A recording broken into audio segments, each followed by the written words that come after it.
জানেন আমি প্রায় দীর্ঘ 25 বছর যাবৎ ফরিদপুরে প্র্যাকটিস করি এবং আমি আপামর ধনী গরিব সবারই যতটুকু পারি সেবা দান করার চেষ্টা করি দলমত নির্বিশেষে। আর আপনারা আরও জেনে খুশি হবেন, আমার এখানে প্রায় প্রতি মাসে 100 ফ্রি রোগী অপারেশন হয়।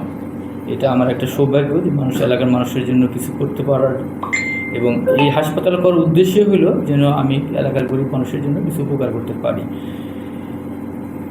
এই পর্যন্ত আমার হাসপাতালে আমি মনে করি কেউ আমার সাথে রাগ করে কোনো কথা কখনো কেউ বলে না, কোনো দলমত নির্বিশেষে। কিন্তু আজকে 4:30টার দিকে আমার হাসপাতালে বা আমার জীবনের সবচেয়ে দুঃখজনক ঘটনা, প্রায় 35 থেকে 40 জন ছেলে হাসপাতালে আসার পর আমাকে খুঁজে, আমাকে না পেয়ে তারা অযথা ভাষায় গালাগালি করে চলে যায়।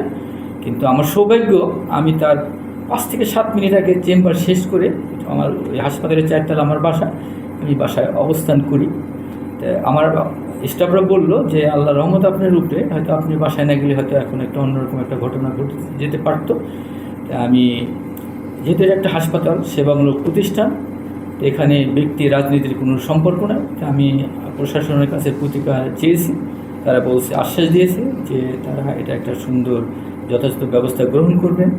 রাজনীতি তার কোনো সেবামূলক প্রতিষ্ঠান হইতে পারে না, ব্যক্তি আকৃষ্ট কোনো প্রতিষ্ঠানে হইতে পারে না। এই জন্য তারা যথাযথ উপযুক্ত ব্যবস্থা গ্রহণ করবে বলে আমাকে আশ্বাস দিয়েছে।